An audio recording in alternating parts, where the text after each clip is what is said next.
Hello and welcome to another episode of the Bool Boys Pod. Coming off a fantastic weekend of soccer, me and Sebastian are about to talk about Real and Barca, game of the match or game of the week, and then we'll bring in Brian to give our reactions to the first week of NBA. A lot of exciting games. Glad it's back on. We can even dabble with a little fantasy insight, maybe if you guys are willing. But yeah, and then we'll finish with Bool or Bust, top five. These are Brian's this week, and special note to viewers, we'll be missing Brian for the next couple weeks as he moves to New York. Uh, but he will return, and we will be glad he's back. But yeah, making the move across to New York, so we're giving it a couple weeks to get settled, but he'll be back. So let's start with Real Barca. How are you doing, Sebastian? Uh, Doing well. Happy holidays to all as we are on Hallows Eve. That's right. So I just put out the candy with so they don't bother me during the pod. But I put out the candy with the note saying 2 to 3 pieces each. We'll see how long it lasts. that's not gonna work. But I respect But the you effort. say that, but then like the last 3 years, I've had like less than 10 people come to this house. So it's Yeah, I've just noticed that's the same trend for me actually. Like, apparently they seem to be coming now because I don't know if our listeners can hear, but my dog is freaking no, out in the no, background. we So can. thankfully nobody can hear that. But yeah, Yeah, she's good not on her studio. best Yeah. behavior as of now.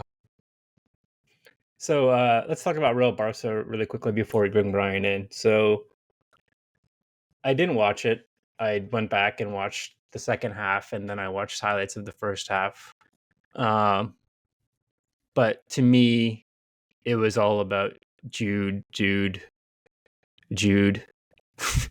And the overarching theme. I'll speak very like broadly about it. So obviously, he's having a great start to the season. He has 13 goals in like 11 matches or 12 matches. Insane production for a midfielder, even if he's playing as a 10.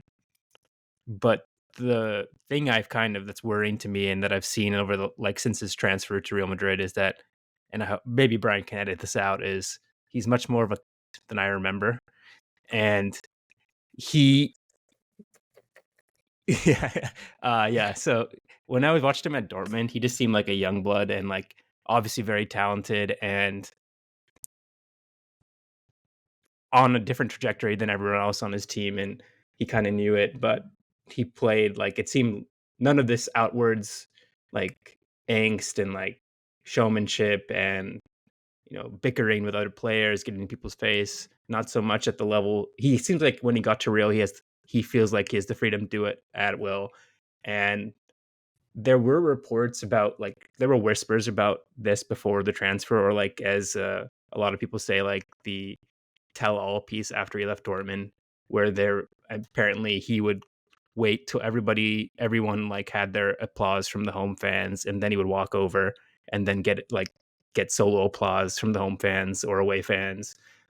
He got into some arguments with the captain and vice captain there, and some spats with other teammates as well. And then apparently there was some talk that people felt like he wasn't deserving of the vice captaincy, even though uh, because one of his age, but more it was like he was about to leave that year anyways, and they gave it to him anyways. Everybody knew he was leaving, so there were whispers of like a less than perfect team persona, and it's kind of spilling out into the field when he got to Real Madrid. So that's the negative I see with Jude. It's kind of worrying. Maybe come a little. There might be a little Ramos renaissance, like re-renaissance with him.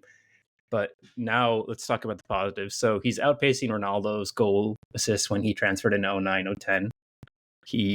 Where he scored 40 goals in uh, 45 matches, and people considered it one of the best transfers of all time. So, and not to mention he's a midfielder. Um, he's playing in a diamond formation with like no real striker, and it gives him a lot of space. But I'll finish with this, Steve. I've been talking a lot, but No, there have you're been good. comparisons with Zidane and like how much he controls the midfield, and I just wanted to like I see it, but Zidane was so much more elegant. His footwork was like Kobe-esque, and what I see with Jude is more of a physical specimen who's just like bigger, stronger, faster. And yeah, he's already so Zidane's best year in Real Madrid was 12 goals. He has 13 goals, like 1/5 of the way through the season. Jude does, so he's obviously a better goal scorer. But I feel like he doesn't. Maybe it's the position he plays, but he doesn't dictate the game like Zidane used to yet. But he's on that trajectory. So I spoke about Jude a lot. What do you think about Barca and Real the game, Sebastian? Well, just to add to your Jude points, Yeah, yeah, I was a bit critical of him maybe a month or so ago. But one thing I'll say about him is, yeah, I don't agree that he's necessarily Zidane yet. But that run he made on the game winning goal yes, in yes, stoppage yes, time, that was incredible awareness for a player his age. Like you don't really see guys for with sure. that age make that move in that situation. And I mean, we all know his first goal was just an absolute wonder goal. I mean, one of Hmm. the best you're going to see from nothing in a match that honestly, Barca, when you look at it, they should have been up 2 or 3 at that point. I'd say Barca were wasteful, and it had the feeling of a match where when Barca didn't put away their second or third chance that they had to add to their lead, you knew what was going to happen because these Ancelotti Madrid teams are just tough and resilient, and it has permeated for years now. It's something that, I mean, I don't like the team. I'm a Atletico supporter, but I've Hmm. always really found it inspiring and something I really respect. I mean, when they made that um, Champions League run, what was it, 2 years ago, where Benzema was just bailing them out late in every match, like I even started rooting for them because it was just something you don't really see in sports very often. This tough veteran group of players who are definitely past it and not supposed to be performing at this level at this point in their careers, all gathering together under this like one cause and achieving amazing things together. So it felt like that again uh, this past Saturday in this El Clasico. And I just always, yeah, like I said, I always have to admire the resiliency that Ancelotti is able to invoke in his clubs, basically. It's something that I think makes him the GOAT manager. And I hate to say that, but yeah, He connects with his players in a way Mourinho and even Pep can, like at a like father son or like older brother mentor level. It seems. But you led me to my next point, Sebastian, is that you're right. Ancelotti has these veterans that have like dictated a generation, and that generation is like one of comebacks, epic comebacks, incredible fighting spirit, and like at the heart of a champion.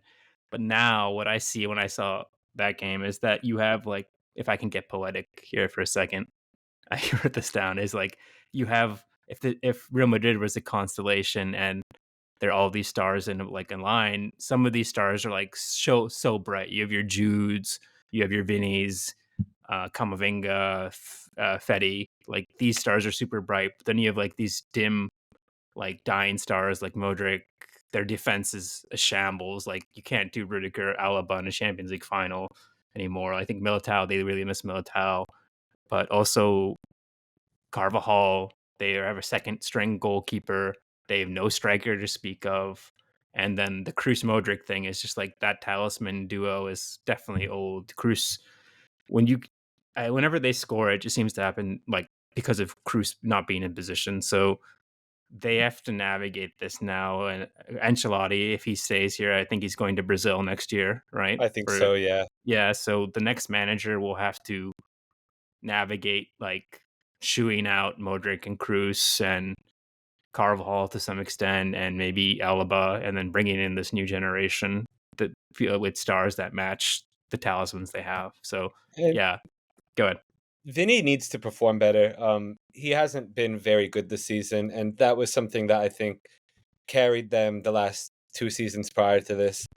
I think that's why we're getting into these matches where Madrid are needing incredible bailout goals from Jude, because Vinny's just kind of been absent in many matches, and I don't know what the deal is. Maybe it's the end of the partnership with Benzema that was really effective, but That's a he's good point. just, yeah, he hasn't really lived up to what you expect, like for him to fill in after Benzema left. And I have always I've respected Vinny's game quite a bit, and Yeah. this season he's been a big letdown. Yeah, the injury, he was out for 6 weeks, I think, didn't help for sure. He's coming back from that. So I see what you mean, but your point on Benzema is well taken. The spaces he occupied, like they occupied center defenders and let Vidi go one on one against the wing backs. So they missed that because Jude is like sitting deeper. So yeah, I really think that's a good point. Anything else on Real Madrid, or we'll bring in Brian? Just one last thing that I think is funny that's permeating throughout the entire sports Tell clubs me. of Real Madrid and Barcelona. So, um, Barcelona and Real Madrid Baloncesto, like the two basketball teams, played earlier in the week, and it was a very similar match. Barcelona is probably like a more talented, young, flashy team right now, and they have been for several years. And it just seems like every time they meet in an important match in basketball, um, the same thing happens. The tough veterans of Real Madrid go down. They look like they're not going to win, and then they come back and kind of embarrass Barcelona. And this happened in EuroLeague last year too. And Barcelona were big favorites. So I just kind of find it amusing how there's a trend in two sports right now. It's kind of interesting. Barca had to fire their basketball coach and bring in a new guy, I believe, as a result of just how badly last season ended. So kind of interesting there. They take on the character of their cities. Is that what you're saying?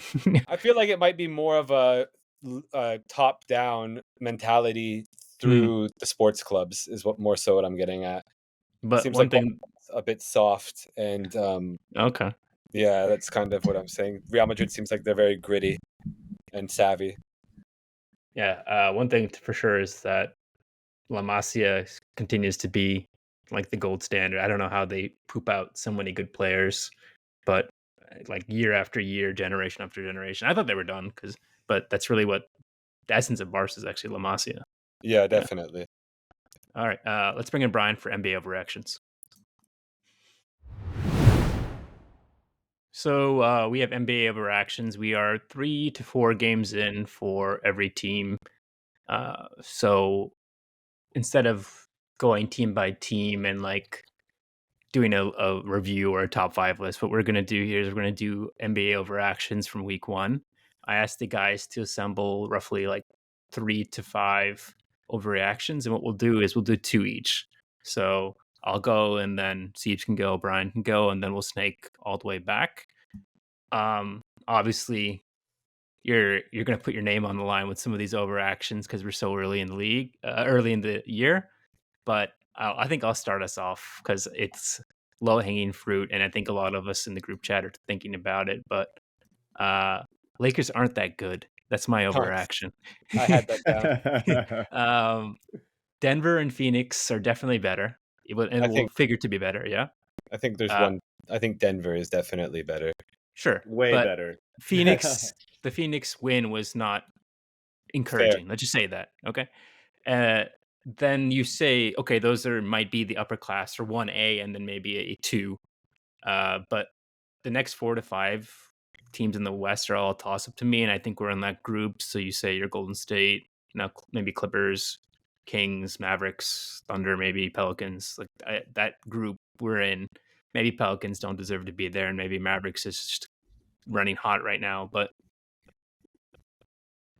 way too much D'Lo. Of the first 3 games, way too much Way too D'Lo. much D'Lo. I Way don't too much. understand it, Yeah, honestly. yeah, It's and disappointing.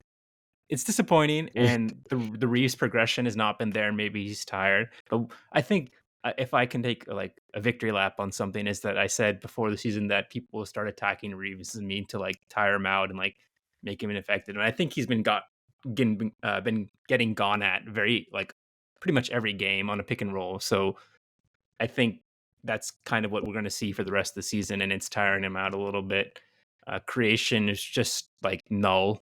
It's basically it's the same situation, and I think teams have come to the realization just let D'Lo have the ball and let him make the decisions, and we'll probably win because he's only good at like 1 out of every 3 games. Um, so here, Doesn't he lead the Lakers in minutes, which I think is just yeah, insane. so I don't know what is going on here. I don't. For me, it feels a lot of Darvin Ham is still experimenting with the lineups. Clearly, I'm not as discouraged. I do think that we still have time to put it together, but definitely out the gate, we don't look as good as I had hoped. Sieves, we had not that this means that much coming 3 games into the season, but we figure to have like a top 5. We are top 5 hardest schedule so far for 3 or 4 games. So Yeah. Yeah, yeah, so it should figures to get better. But can I just say one more thing on the Lakers? Then I'll hand it to Sieves. You can finish on Lakers. So what I'm coming to the realization, and I'll get flamed by all his fanboys or whatever, but I just don't think LeBron's a max player anymore. And I don't like, necessarily agree. yeah, but when you think of like 60 games, 22, 7 and 5, and you compare like the true maxes, like the super maxes with other teams, like is he doing as much as other super max players on the championship contending teams? No. And so what I think is, and I hope is that he will in the future, maybe next year or a year after he's resigned, he might take a Tim Duncan discount, because I think that's what we need that extra salary cap. LaGreedy, dude. I don't He's see LaGreedy. not that doing that. happen, dude. Yeah. I Yeah. mean, if he wants to win, I feel like Yeah, it's but that's something that the Lakers should seriously like consider, like in it's a offering him. flawed argument though. Like I used to believe that a lot as a child, and I just think players don't often do that because it sets a bad precedent for their peers. It's kind of like in the NFL with quarterbacks. People always say, "Oh, he should have taken a discount so they could build the rest of the team around him." And it's like there's kind of like a Well, unspoken. Brady did it, no? I think He he did did it it. Tim once, Duncan and did it. it was Steph did not it once. necessarily well received. I think, yeah, if the Lakers can add like a Kevin Durant in the same situation, I think LeBron would seriously consider it. I mean, he did it in Miami, but I don't think at. I mean, it's very similar At to 38, right? So he can only yeah, have 1-year contracts anyways. yeah. It's very similar to when people got mad at Kobe for taking that deal, the last deal he took with the Lakers. I just So kind of think you. which is it though? Is it taking too much or is it taking too little?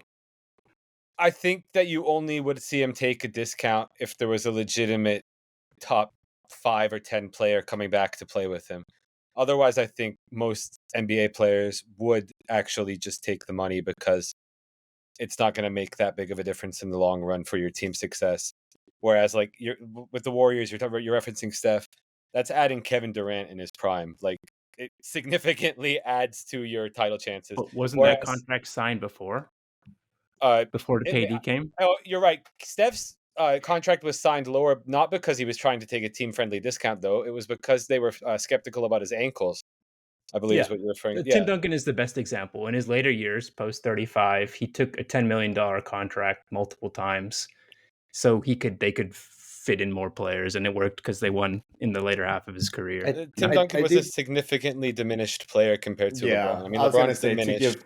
but I was gonna say the same thing. yeah, Go ahead, Susan. Okay, that's no, fair. yeah. Tim But Duncan is not the same level of that's player my as zag. LeBron is. Yeah, LeBron's yeah. trash. He's still quite good. It- Obviously, He's he doesn't definitely have like as much. he's like a top he, 20 to 25 player now, probably. yeah. Plays The well in the fourth quarter, and he's still many times the biggest and fastest, or not biggest, but like strongest and fastest Yeah, guy. He's kind of just bully balling people. But so just to speak to the contract stuff, I do feel as yeah, though he won't take a discount because it's also like a level of prestige thing. I feel yeah. amongst the players as well. It's like I'm not taking a discount. And I love LeBron, but he doesn't seem like the type to be against as the non-winners, Brian. humble The humble as scrubs Tim on Duncan. the James Hardens. But yeah, Not I as get it. humble as Tim Duncan, I'd say. I get it, and you're right. LeBron has aged as good as or as well as Tim Duncan aged. LeBron has aged better. Yeah. So that was my overreaction. So I think Laker fans should be a little bit worried. Go ahead, Siebes, and then we'll go Brian. So my overreaction is that goes back to something I think I may have said on our skins game. I think the Magic could legitimately win the South in the Eastern Conference. Okay. Oh wow. I've been very impressed. I was impressed. I mean, I like the roster a lot. I've been impressed with how they've played through 3 games. I thought they easily could have beat the Lakers last night, and I'm curious to see how they'll look against the Clippers tonight. But yeah, I just think that Franz and Paolo combination puts so much pressure on teams. I like the role players they have around them. If Suggs can continue to be this scrappy, do it all guard like he was against the Lakers last night, I mean I like Wendell Carter quite a bit. I think that they just have the talent to be a very strong regular season team, whereas you look at like the Heat, hasn't necessarily been the most encouraging start to the season. And the Hawks would be the only one who I think would be a serious threat to the Magic, because I have liked what I've seen from them as well. But yeah, I'm sticking with, I think the Magic could legitimately win the Southern Division. What other teams are in the South?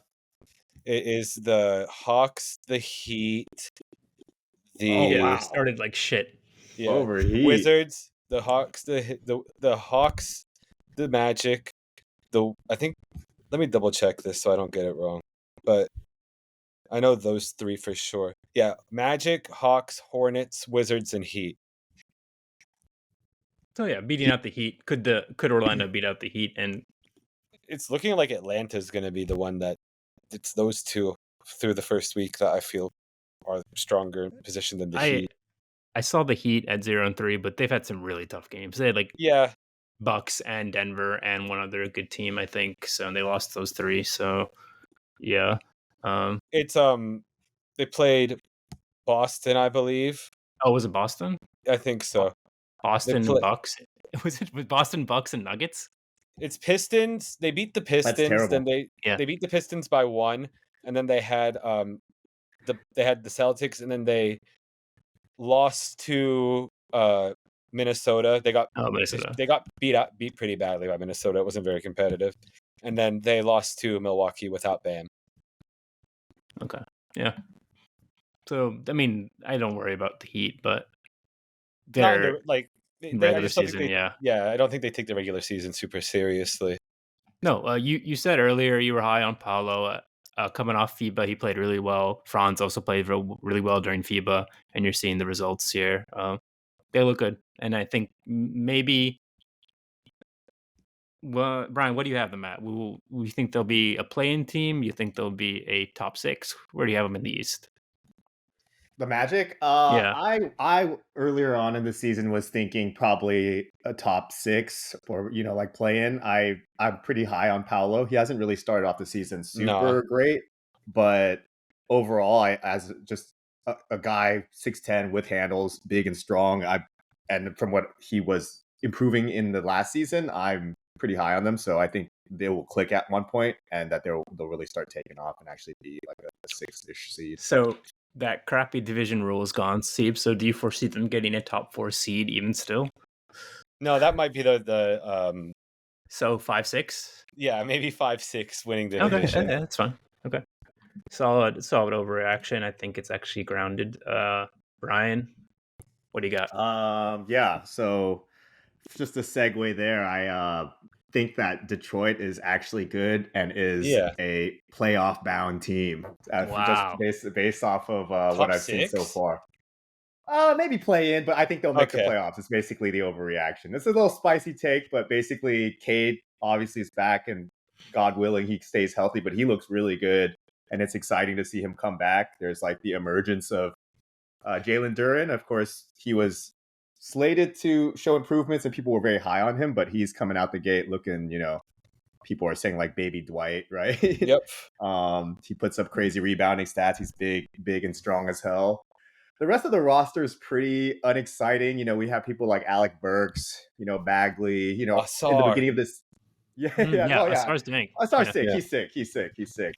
But earlier on, at the start of the season, when I was looking at the roster, I was like, dude, like this team sucks. But after scoping a few games, honestly, like Cade is a great floor general, and my take is that they will be making it to the playoffs this year.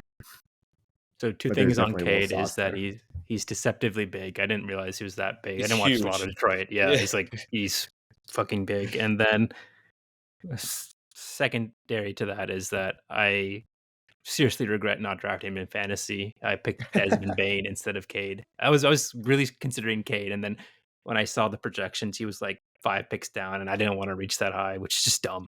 And so Cade, big regrets on Cade. See what he got about Detroit. I haven't tuned into many of their games. I saw the one against the Heat on opening night, but I have been impressed with the results. I mean, they seem to be the talk of NBA media right now, the way they're playing. I mean, it's quite exciting because I feel like I don't necessarily think they will make the playoffs, but I do think a play-in is very realistic. And I think that in itself is a huge step up from what people expected them to be. So, I mean, it's the Monty effect, I think. I think he really learned how to coach when he was in Phoenix because it wasn't necessarily great when he was in New Orleans. And I mean, people might shit on how his seasons in Phoenix ended, but he learned how to win as a coach. And Yeah, so I think it's been go ahead, impressive what he's been able to do in such a short amount of time. yeah, people were slating them to be like one of the worst teams in the league, but they're Yeah. actually enjoyable to watch, and it's like a young core that shows a lot of promise. Honestly, They don't even have Bogdanovich yet. yeah. Yeah. Another good player to the fold. Yeah. Anything else on Detroit, Brian, or it's back to you for next one? Oh, we're snaking it. We're snaking we're it. snaking, A bro. three-person snake. A three-person snake, yes. So snake. For 2 rounds, yes. Okay. I don't know if this is an overreaction, but the Grizzlies are just fucking bad. Dude, you took mine, Brian. Yeah. Damn you, man. Hey, yeah, that's on you for snake takes, dude. Damn Snake it, takes. dude. I was like prepping every single line. Like, oh, I'm going to say this and then this and then fucking Brian. Yeah, the Grizzlies are really fucking bad. I think we were expecting them to obviously not be amazing out of the gate, and I went under in our overs under without Ja, but given that they had some history being a successful team, going on big win streaks without Ja, we have the same tools. You pick up Marcus Smart, you would think that they would be better, but they're losing to the Wizards. It's quite the travesty to start off the season. Desmond Bane's good, but I don't see him as like a number one. If he's not the one that that's good, let supposed me to just tell you be, that. if he's going to be the He's one that's very supposed to good. be, he is very good. But I don't see him he as like a started number off the one. season very slowly for me. Yeah, But, It's yeah. just not the role that he's supposed to be in, I think. Right. Yeah, you said it. Yeah. Triple J is sick, but he's not a natural scorer. He obviously has a lot of games where he goes for like 30. Well, not a lot, but he does have games where he goes for 30 and stuff like that. But they're going to need him to really pick up the slack if they're not to just fall into the abyss. Essentially, him and Bane as like the two guys to really carry that forward.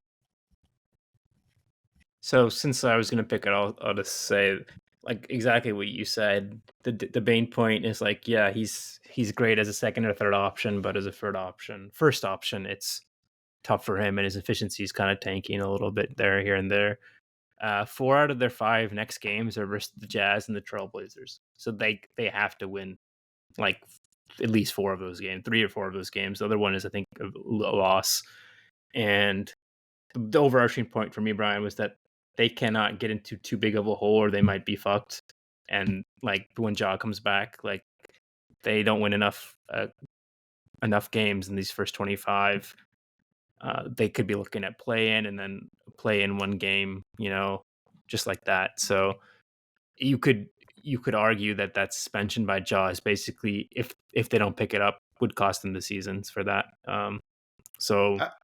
Yeah, go ahead, Brian. I mean, I think costing the season, but also, if we're thinking about subsequent seasons, it's, they're looking to have a little bit of a, I don't know, like rebrand the Grizzlies. And if you're ending the season with a terrible record, probably, tensions will be high. And I think that really bleeds into other seasons as well. It's like, okay, so what are we supposed to do now?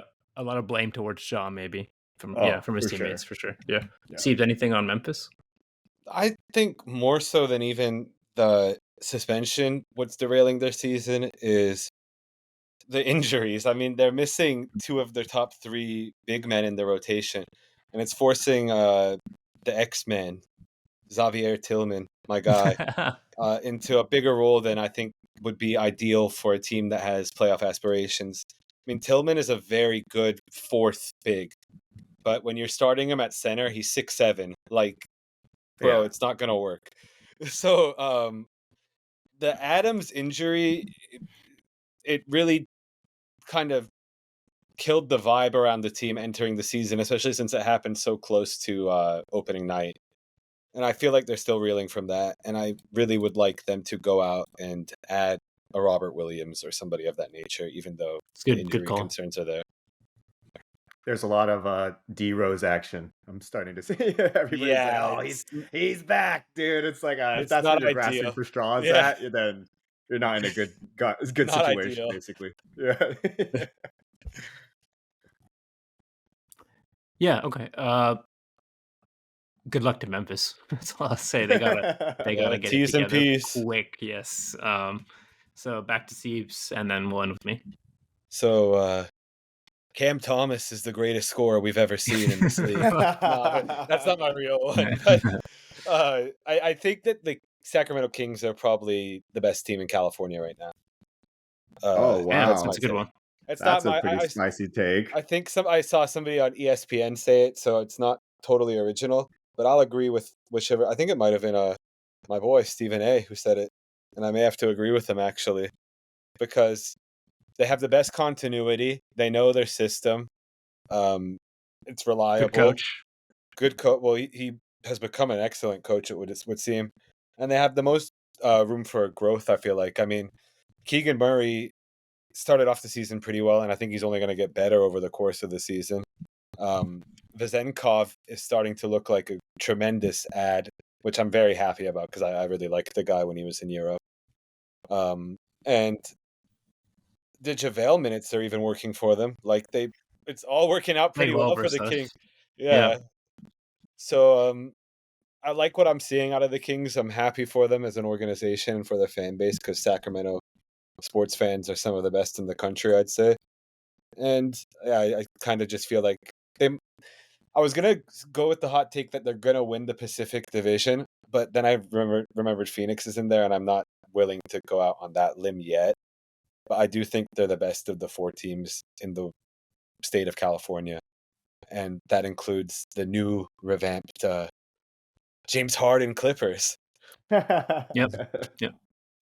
I actually, and this is not to say that they're bad, but I would actually put them lower on the best team in California. Like, I think the Warriors are better than them, or they have kind of like a big bro syndrome. It seems as the Warriors to the Kings. They played Yeah, recently, and Steph's the getting real Warriors. hype, and It's a legitimate argument. The Warriors could be the best team in California. the Clips look pretty good. I mean, obviously, I'm Laker homer, but I can't say we look better right now. But the Clips look pretty good, and I'm very They've curious. Yeah, played with the James the Harden worst stuff, like, schedule in the NBA. yeah, what's going to go down with Harden on the Clips now? Like, I mean, the Clips look quite good. I mean, the worry with them 25 and again 12. is going to be the health, obviously, with PG and Kawhi. But Yeah, I'll say this about Sacramento is that so many people just wrote them off after they got spanked by Golden State last year, and they just marked it down as an aberration or a fluke. But it kind of sparked something. What's the word? The nobody believes in us team. Like I Yeah, think that's Sacramento again the beam. in the meme. Yeah, the light the beam type vibe, and yeah, their internal growth is critical to their success, just as it is to the Lakers. And you're seeing for the Lakers, our critical players are not progressing. Rui, Reeves, even D'Lo, 8 years into his career, are not improving, and so it's tough for us. So it seems like Keegan's improving. Domas can only go up from where he performed in the playoffs, and De'Aaron Fox will just get more efficient as he learns the game more. So yeah, I see it, Zeus. Anything else on Sacramento? um, I was gonna originally also say that the Pacific Division goes through the Bay Area, and then I also remembered that, or I should say Northern California, because I don't believe the Kings are considered the Bay Area. But then Cow I also, country. yeah, I also Yeah. remembered Phoenix is in the Pacific Division, so Phoenix really messed up some spicier takes I could have had. It's a tough decision, man. A tough division. Like every team there's no Very shit tough. teams. Yeah. All 5, yeah. Yep. Okay, so back to me now for last one. Memphis is gone, Lakers is gone, so it's between these 3. I'll say them, but I won't go over them. But I said the 3 I've left is Phoenix looks better than I thought they would, and they actually did a very good job filling out the roster.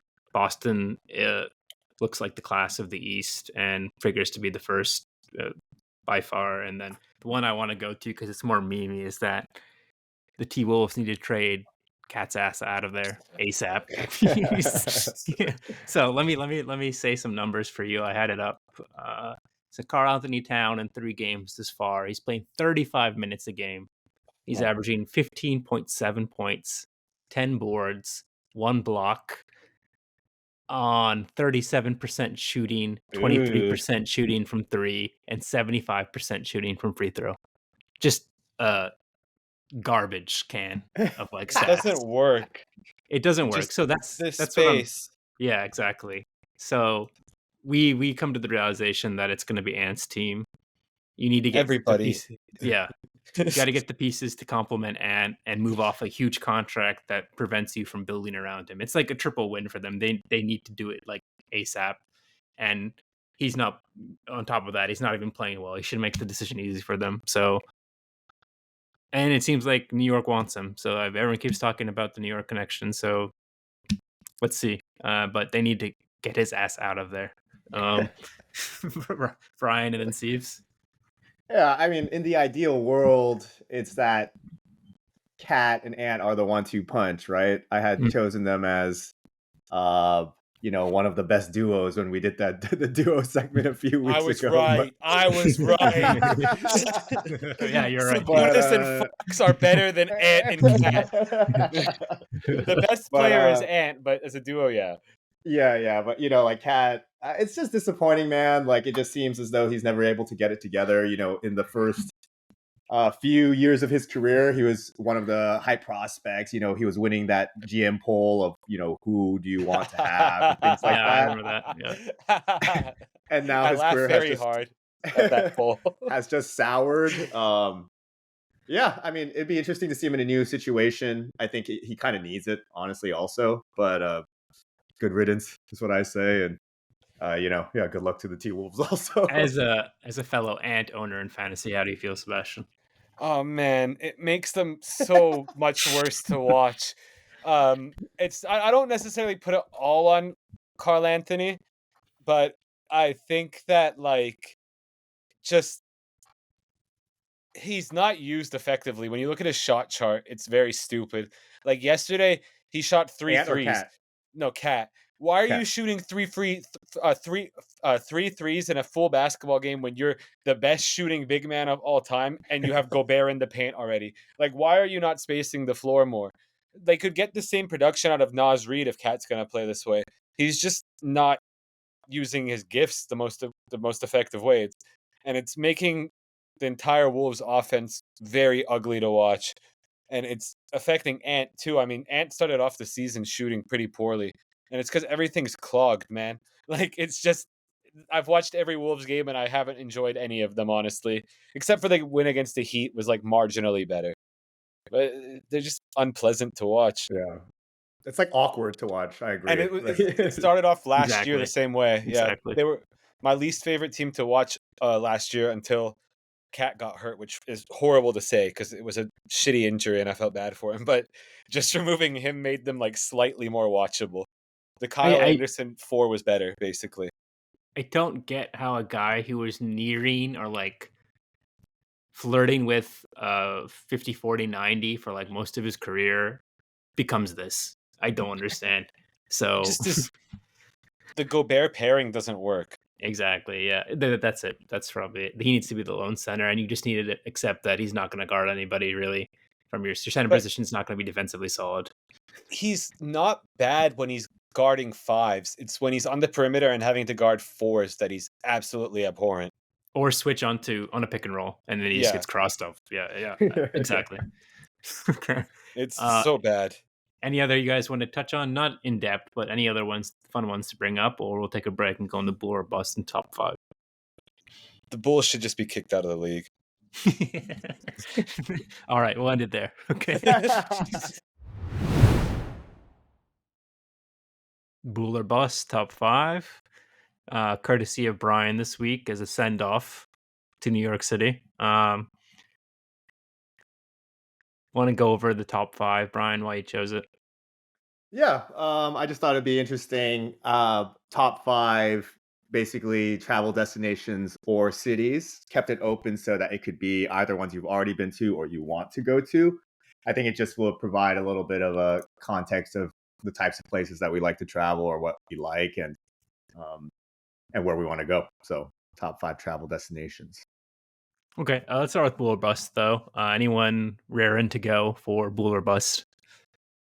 I'll Anything go. irk you guys? Yeah, okay, Steve's go. It's very simple, and I think we're all going to have agreement on this, but we always get this every year, this week of I Santana know. wins. Yeah. Just wrecking my sinuses, which isn't great since I had a legitimate sinus infection last week and was quite sick. So going from that to this, it's just not been very pleasant. I had to bust out the humidifier, and I'm just not a huge fan, I have to be honest. Probably my least favorite time of the year. It's so dry too. Oh, Yeah, it's I was looking horrible, for dude. my humidifier. I couldn't find it, but yeah, it's been rough. One that like obviously, like you said, your sinuses are like the allergy effect, but also like my skin gets dry, and then I'm taking Oh, Cosmo out, and it's just windy and stuff, and it's ashy. That's the way to describe it, ashy. yeah. Your So hands, dude, just they yeah, always feel gross. yeah, and you can't even like put on the AC because it'll make it even drier. So like, AC, I know heater for sure is like dry air, but the AC too, it seems like it doesn't do anything for the humidity. So, No, you have to have the AC plus the humidifier combination. hmm. And so my bust is the Santana wins, and my Bool is going to be Francis Ngannou's performance against Tyson Fury on Saturday. It was wildly impressive. I really loved seeing him shut up all the doubters because everybody was saying, "Oh, he made such a stupid decision to leave the UFC. Can't believe Francis did that. He had terrible advice." He showed up. I don't necessarily agree with other people saying it was a clear robbery and that Tyson shouldn't have won. I can see how Tyson won. But I do think Francis definitely came out as the winner, regardless of the actual result of the fight, because Tyson made a wild ass of himself, getting knocked down against somebody who has never taken a professional boxing match before. And I just think there's a very promising future for Francis Ngannou, and I'm very happy for him because I think he's one of the more likable individuals in combat sports and just a very principled, inspirational figure. And I was very happy for him. So I heard about this, and I had one question for you, but I'll say this before. People said it was a loss for Dana White. Big time. Big time loss for Dana White. Okay, Yeah. and then why do you? So the impression I got is that Nagano won handily, and that it should have been him. You said it was closer than people think. So why was it? What happened that was made you feel that it was closer than people thought? Tyson boxed very effectively for about 5 or 6 rounds. There wasn't necessarily a lot going on in some of the rounds, but Tyson was jabbing, and I think he basically just nicked it. I was speaking to my uncle at the time of the fight, and I kind of just said, it's probably going to end up being like 95-94 for Tyson. And on the final scorecard, that actually was the scorecard that decided it. Tyson Fury 95, Francis Ngannou 94, which is 6 rounds to Tyson and 4 for Francis with the 110-8 for the knockdown that he scored. I just think Francis, maybe the boxing know-how wasn't there necessarily to pick up the rounds, to win the rounds clearly. But he definitely won like the end of the fight, which is hilarious because Tyson's gone 12 before. He should have the better gas tank, but Francis actually looked like he had better cardio and stamina, And Tyson just looked like he had been on holiday for the He looked last. fat. He looked Yeah, fat, man. he looked fat around the midsection. He's never someone who's thin, and I Sure. don't think he necessarily weighed in more than he has for recent fights. But the weight was definitely carried differently. He looked quite rotund, I guess is the word you would use. And you could tell, dude, like when he took off his robe, I was like, oh, he hasn't trained for this really. Hmm. Like he was saying, I've had a hard 12-week camp and I have to take time off before I figure out what I'm going to do in the Usyk fight. And I was like, I don't know if that's necessarily true that you've had a hard 12-week camp. You don't look like you've had a hard 12-week camp. Yeah. He's gonna fight. Like, yeah, people were saying that Tyson was a little bit, was it arrogant or Definitely. foolish or to take this fight right before the Well, Usyk fight? Yeah, Usyk is now happening in February, not December, like I it was see. supposed to. Yeah, Okay. because Tyson got cut. He got actually cut on his forehead by a punch from Ngannou. Yeah, I'm happy for Nagano too because I know he had that come to Jesus moment, kind of like, oh, is this what I want to do? And he seems to. He always it was a bullshit narrative that Dana put out saying, "Oh, he doesn't know if he wants to take risks anymore." It's like, no, he just wants to get fairly compensated, and Compensated, yeah, okay, you're a terrible human being when it comes to this. You just exploit people for your own personal gain, Mr. Dana White. That's fair. Yeah. Good Bool or bust this week. Brian, do you want to go next or? Sure. Okay, go ahead. Sure. My bust was actually the wins also. I knew it would be. That's why I wanted to go first. I'll do plus one. I'll do a +1 on that one, and then I guess just another bust is just having to move. Oh yeah, There's just a lot of That's a things good one. to make sure I have, and just so much communications with people about like where I need to stay and stuff like that. I'm sure once I get there, it'll be nice, and I'll be fine. I'll be able to adapt once I'm there, but just kind of having these constant checklists of things I need to do before I go is a little bit irritating to say the least. But just as a compliment to that bust, Bool is just next step, next adventure, and it'll be fun. It'll be fun. So I'll be back for the holidays and stuff. So it's not like I'm moving everything right now, but overall, it's just kind of a pain in the ass. It's fair. Anything else? No, nice and easy this week. Okay, I'll go to my Bool or bust. Both have been coming for a long time. But my bust is long hair. It's a huge bust, dude. I hate it so much. I can't tell you how many times I wake up with like hair in my eye and it looks like I have in my hair, like literally like tufts of hair in my eye and it looks like I have pink eye when I wake up. It's just when I go outside, I literally have to have a hat on or put my sunglasses in my hair so it doesn't like come in, like the wind doesn't do it. The biggest thing, I mean, there's other small things like you have to plan when you're going to wash your hair because you need an hour or two after to like dry it out if you don't hair dry it. And then if you don't get all of the soap out, then you can get like an itchy scalp or something. And I don't know, there's so much stuff. But the biggest bust by far that I consistently deal with is that if there is a single tuft of hair like in between my earbuds in my ear, it will just spit it out in the most random places. Like I've been over a toilet and I'm like worried that, oh, if I move my head, my hair will come out and it will spit my earbud out into the toilet. Or like it's dropped on like a bathroom floor or something because it just like, oh, move my head. Oh, my hair came out and out of my ear and now my earbud is out. And it happens so much. Like if I can't tell you how annoying it is. So it sounds You're like a getting- time, Ashwin. You're getting into need hair ties territory as somebody who has long hair. I think can I'm speak pretty from experience. Yeah, you have. I think I'm pretty close to a soft ponytail in the back, which will help a lot of my problems. It's So something. It definitely helps. And even like when you sleep, it's not necessarily the worst thing to maybe not tightly tie it, but to collect it all and wrap it behind your head. Yeah. So it what stays is there. the timeline for the hair, dude? It sounds like the complaints are becoming I've more and complained more. like for the last 3 months just silently, but now it's become too much. No, I said I'm gonna do it once, so might as well do it like to the full like ponytail or whatever, and then cut it off. See if I can donate it or something. That's the plan. But yeah, if I had my way, I'd have cut it like 3 months ago or 4 months ago for sure. That's it for my bust on long hair. I have a second bust for you guys this week, and that's charity channels or YouTube shorts that do charity.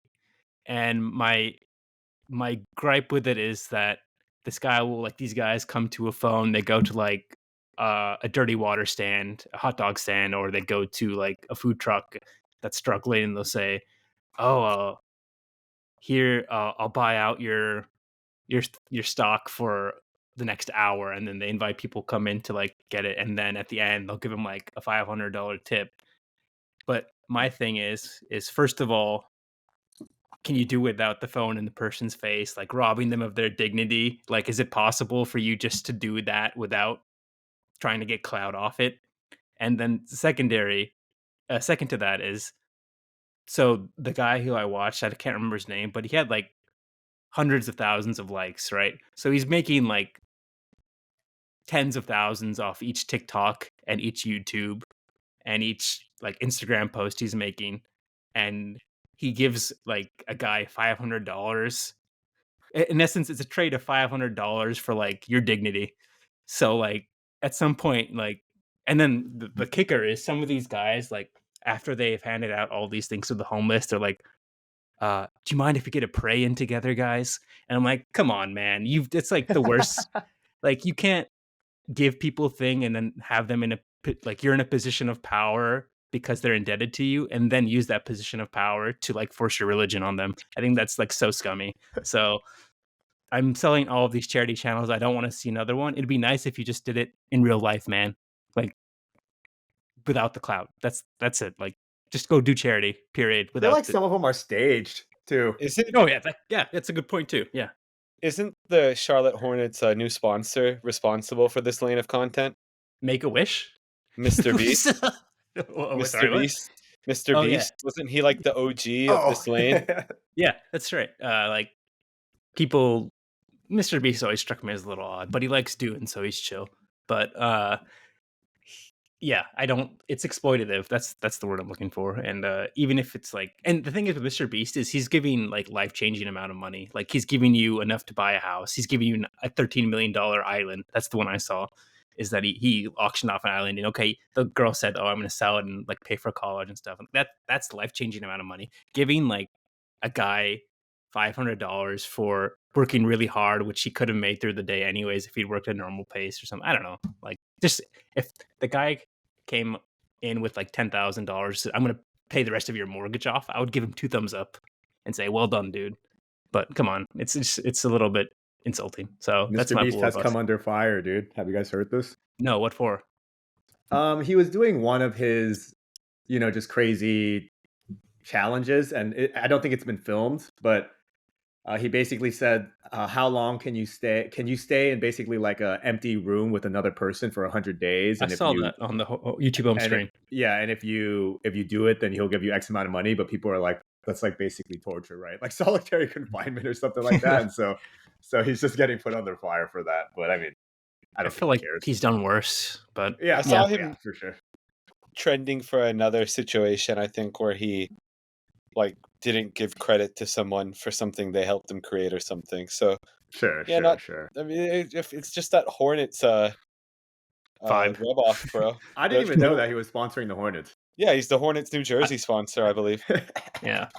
No, it's I think Beastables, right, or something. I Like think his so. Yeah. Lunchables replacement. I saw that. Yeah, it's strange, but if that's how cheap Hornets sponsorships are, they literally. He has a lot of money. He's a lot of money, but like we're talking about like I kind of am with Ashton Rakuten, on this man. one. Rakuten. Like it's probably Yeah. like a $500 million like. Don't necessarily think Mr. Beast is on the same level as Rakuten. Yeah. Yeah. Let's move to top 5 because it's a good one by Brian. Who's going first, Brian? You can go first. Okay. So at number 5, I'll do my honorable mentions after, as it's supposed to be. So number 5, I have South Korea. I think a lot of reasons, but I think the common thread is that I'm a huge StarCraft nerd, and that many years ago when I would when we were in community college, Chiefs, I got into this thing called the GSL, and the GSL is like StarCraft's premier tournament.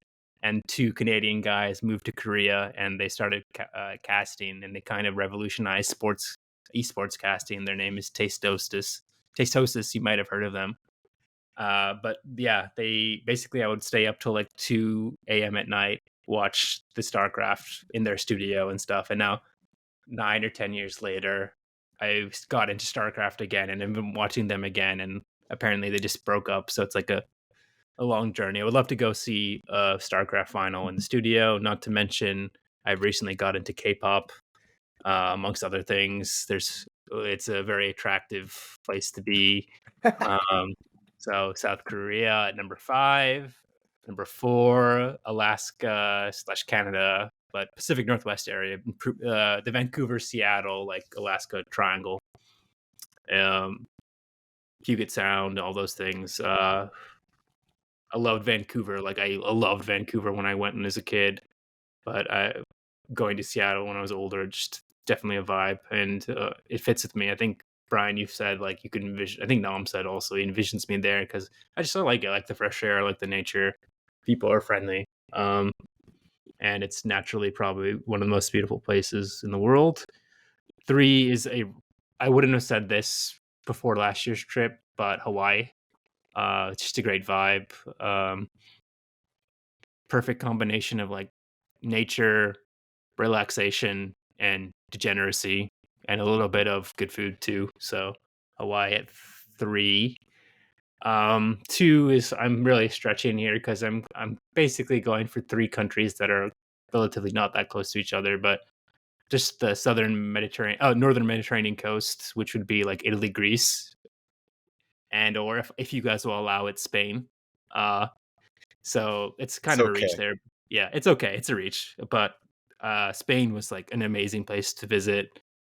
Beautiful people, beautiful weather, like architecture is just amazing, and of course the strong soccer heritage.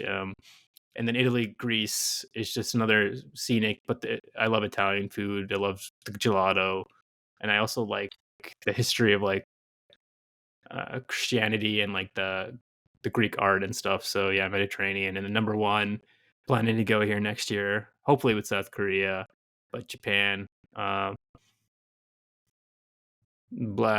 One Piece connection. Um, just the natural beauty, like the cherry blossoms, creeks and stuff. The Buddhist influence, and then also just the tech and stuff. So yeah, Japan at number 1. Oh, honorable Good. mention, Vegas or Mexico. Ashwin, big Vegas guy, dude. Yeah. He's Love fiending Vegas. on the Yeah. road Not trip, mad at dude. He's that. like taking pictures from far away, man. So close, so far, dude. I was like, oh Yeah, god, so, my top 5 destinations. for sure. Steve, So you got then, for sure. So we'll start I'm off at interested in 5. this one. I had a different one down, a place I had been, but I switched it out for Yunnan, in Western China. I really want to see it. It seems beautiful and very green, very interesting diversity, and I've heard amazing things about people who have visited that region. So number 5 is Yunnan.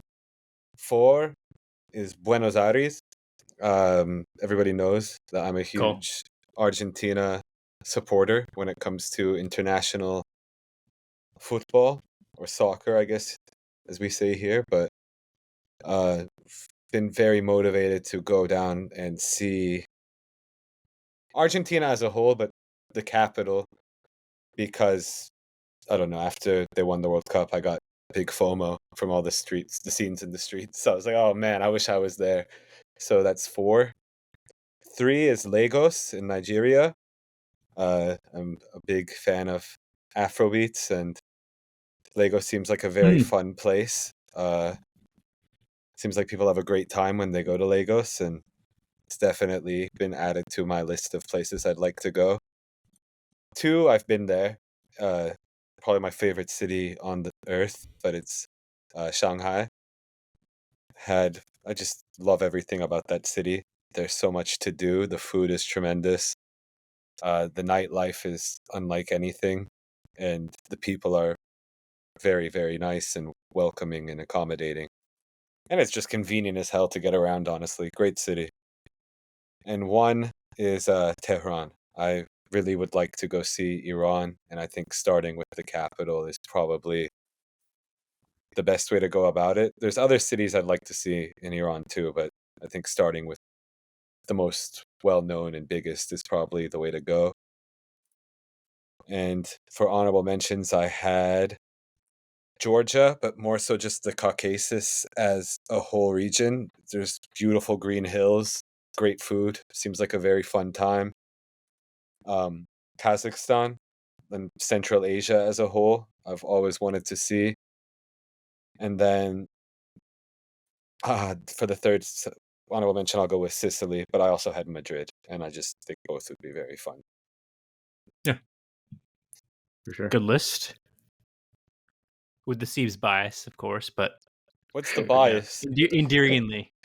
No, the China Argentina bias, but And it's not a bias; it's inclination. How about that? Preference. interest. Preference. My Preference. interest. Yeah, I okay, was gonna preference. put Japan, but it's just too normie, bro. It is. Everyone wants to go to Tokyo. I've yeah, seen so many of people course. go there in the Yeah. last but I It's still want to go. yeah, it's definitely like on my list. I just didn't include it because I figured other people would. Yep. Should I go through mine? Yeah.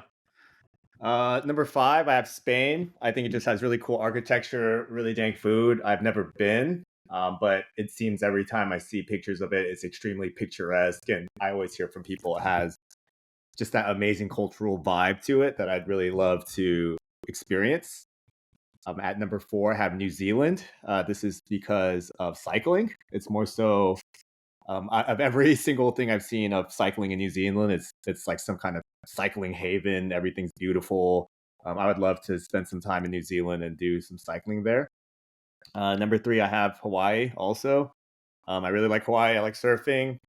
Same thing. It's just like a place to really just get laid back, kick back, and maybe a little bit too laid back. I feel if I were to ever live there, I'd just get too lazy or something because all you do is just like chill all the time. You get that Yeah. island, that island fever, whatever you call it. And then number 2 is Vietnam. I have never been to Vietnam still. So I would really love to go and see the land of my people. And then, of course, at number 1, I have Japan. Been there a bunch of times. The food's bomb, the games and anime influence. I never get sick of going. But as people like to joke around, I definitely need to, branch out to other places as well. And the honorable mention is actually Rome, where I've been. I just think the architecture was really cool. Of course it was is, like Brian. a big time capsule, which I thought was really cool when I was there. So that's my top 5. So when you guys went through it, jogged my memory for 2 places I want to go. I won't call them honorable mentions, but Philippines for sure. I've heard it's like naturally, it's like Bora Bora type vibe, but like much cheaper. So, and then Iceland. Yeah. Anything else, Seeps? Philippines definitely somewhere I would like to go. And just the one that replaced Yunnan was actually Kazan in Russia, which is somewhere I've been. And everybody's talking about architecture. Kazan has tremendous architecture also. That was something I really enjoyed. All throughout Russia, but yeah, Kazan was my favorite city. It's I don't know if it's exactly history. It's more of like or architecture. It's more of like the history of the architecture. This is a monument to people who lived 2,000 years ago, and it's still here, which is cool. It's kind of that vibe. But yeah, I get what you're saying. Good top 5, Brian. Made me think a little bit. So as you were leaving for a couple weeks, you had the honors of Song of the Week. Why don't you tell us about it? Yeah, it's a funk song by a guy named Memory.se. It's a very SoundCloud type vibe to it. It's called Past, Present, and Future. It just reminded me kind of a callback to my days of listening to a lot of like jazzy beats and stuff. And so that is the song of the week for me. Past, present, and future. You will have an opportunity for that coming soon, right, Ryan? Yeah, pretty much. Rainy days in New York and all that. Yeah, pretty much, man. Pretty much. Yeah. All right, bring your jean jacket, bro. Yeah, dude. Fuck, dude. I have to get like pants and shit, dude. Well, we'll look forward to your return. I'll see you guys next week. Thanks. Peace. Peep the drip, water whip, plain Jane, no more signs. She a little fish, she'll bust, down real cold like Russia. Told a little bit, don't touch the